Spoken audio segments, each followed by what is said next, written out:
शेर में हम देखेंगे कि शेर का बाप जो है शेर की खुशी के लिए रिदा के घर रिश्ता लेकर चला तो जाएगा, लेकिन रिदा का बाप बोलेगा कि वो सैयदों में ही अपनी बेटी का रिश्ता देगा और वो गैर सैयदों को रिश्ता नहीं देते। लेकिन शेर का बाप अपनी बेटी की खुशी के हाथों रिदा के कदमों में बैठ जाएगा और इससे अपने बेटी की खुशियों की भीख मांगेगा।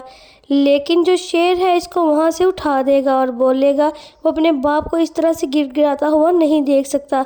जबकि दूसरी जानब फजर अब ठीक होकर घर वापस आ चुकी है और घर वापस आकर वो अपने बाप से माफ़ी मांगती है और अपने बाबा से कहती है कि मुझे माफ़ कर दे, मैंने जो कुछ किया है मैं अब आपकी माफ़ी के भी काबिल नहीं हूँ, लेकिन मुझे माफ़ कर दे, मैं दोबारा कभी भी ऐसा नहीं करूँगी।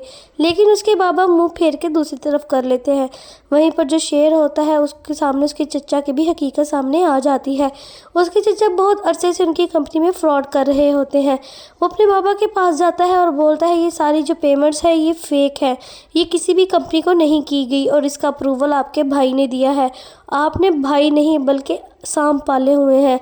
और वहीं पर अब शेर उसके चचा का भी सच अपने बाबा के सामने लाएगा और अपनी बहन का रिश्ता कभी भी अपने चचा के बेटे से फहद से नहीं होने देगा। ऐसी ही नई अपडेट्स के लिए हमारे चैनल को सब्सक्राइब कर लें और अगर आपको वीडियो अच्छी लगी तो कमेंट करके बताएं और लाइक भी ज़रूर कर दें।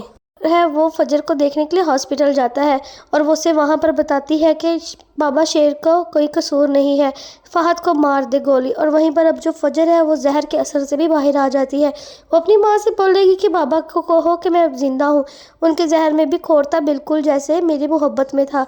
लेकिन जब वो घर आएगी तो अपने बाबा से माफ़ी मांगने की कोशिश करेगी, पर उसके बाबा उसे किसी भी सूरत में माफ़ नहीं करेंगे और वो मौलवी को घर बुलाएंगे और कहेंगे कि हमने फातिहा पढ़ा ली है, फजर अब हमारे लिए हमेशा के लिए मर चुकी है और इसके पास रहने के लिए भी कोई ठिकाना मौजूद नहीं होगा।